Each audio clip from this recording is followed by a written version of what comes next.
आजकल हम लोग यज्ञ कर रहे हैं तो अक्सर करके सनातन परंपराओं को लेके यज्ञ का विषय लुप्त होता जा रहा है। अभी हमने एक बड़ी यज्ञ की थी करैया गांव में। तो वहां जाति प्रथाओं का जो भेद पड़ा है, तो महाराज जी वो कैसे समावेश बिठाया जाए, या वेदों की ही परंपराओं पर जीवन निर्णय करना चाहिए। अब वेदों की परंपरा को धारण करने वाले अंगुलियों में मिलेंगे, क्योंकि वेद को धारण करने के लिए बुद्धि शुद्ध चाहिए, बुद्धि शुद्ध चाहने के लिए आहार शुद्धि चाहिए। आहार अशुद्ध हो चुका है, आहार अशुद्ध हो चुका है।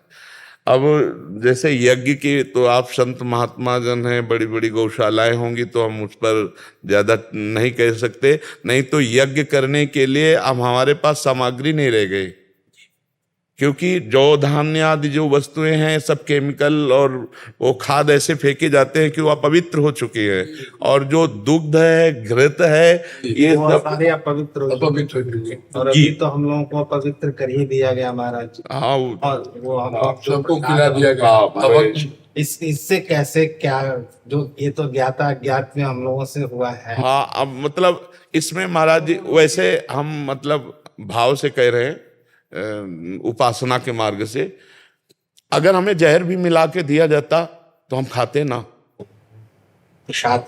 क्योंकि प्रसाद शब्द हमने प्रसाद पाया, ना कि लड्डू पाए हैं, और ना हमने कोई अन्य पदार्थ पाया है। इसलिए ना हमें कोई भ्रष्ट कर सकता है और ना कभी भ्रष्ट कोई कर पाएगा। तो हम प्रसाद भोगता है, और प्रसाद में नहीं, प्रसादे सर्व दुखानां हानिरस्यो। प्रसाद में इसका भी हिंदू धर्म में बहुत उपाय है। ये अगर प्रसाद शब्द है तो कोई उपाय करने की जरूरत नहीं। उपाय करना प्रसाद का अपमान है। और अगर प्रसाद शब्द नहीं है, लड्डू शब्द है, तो फिर आप लड्डू क्यों खाए।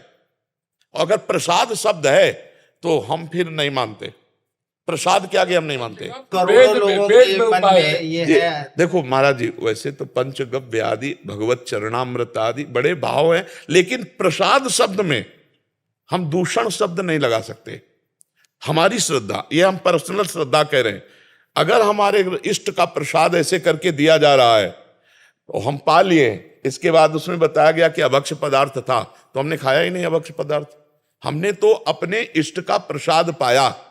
बस भाव का सारा खेल है। दुर्वासा जी से गोपियों ने कहा कि जब हम यमुना जी के इधर पार आना चाहती थी तो श्री कृष्ण से पूछा कि कैसे पल्ली पार जाए, तुम्हारे गुरु आए हैं दुर्वासा जी दर्शन करने। तो उन्होंने कहा, मैं अगर अखंड बाल ब्रह्मचारी हूं तो यमुना जी मार्ग दे दे, ऐसा बोल देना।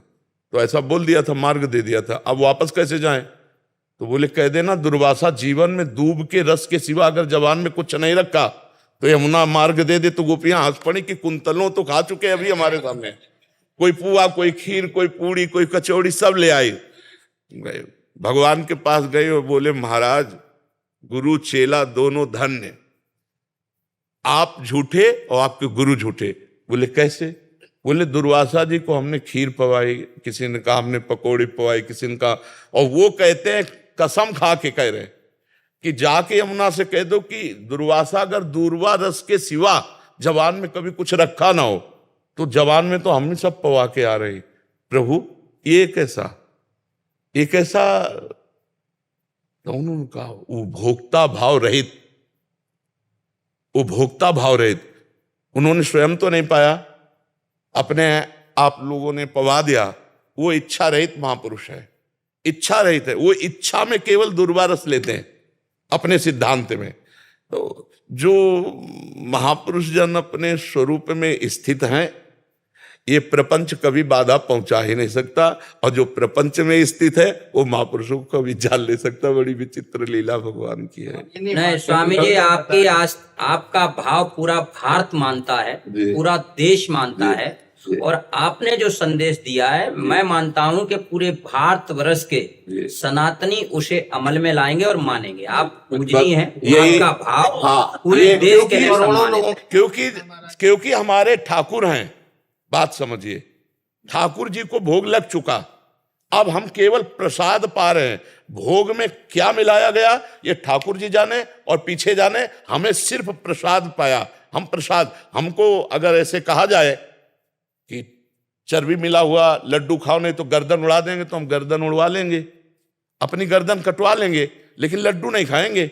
लेकिन प्रसाद, और बाद में कोई कान में आके कह दे इसमें विष मिला था, तो भी आनंद रहेगा कि यार मरेंगे तो भगवत प्रसाद पाके मरेंगे। तो मुझे आज क्षोभ नहीं होना चाहिए, आज आनंद होना चाहिए कि मैंने प्रसाद पाया, सिर्फ प्रसाद पाया है, मैंने लड्डू नहीं पाए। मेरे ठाकुर ने जो देखा, जो पाया, उसी का जूठन हमने पाया है। तो हमें भाव रखना है। अच्छा, ये भाव का खेल है। अगर भावोत्सवेन भजताम रस काम धेनु, अगर प्रसाद के बाद शुद्धिकरण, तो फिर प्रसाद महिमा नहीं रह गई, फिर प्रसाद महिमा नहीं रह गई, फिर वो अलग बात हो गई।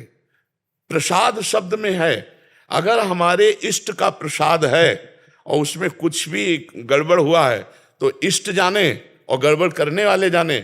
हम तो श्रद्धा से अपने इष्ट की जूठन पाई है, उच्छिष्टामृत पाया है, तो हमें लगता है कि उस विषय पर फिर शुद्धिकरण का विषय नहीं। हाँ, सावधानी रखे, बहुत जोर की सावधानी रखे, नहीं उनकी दुर्गति होगी जो वो वस्तु का मिला रहे हैं जानकारी में, वहां उनकी दुर्गति होगी। क्योंकि शास्त्रों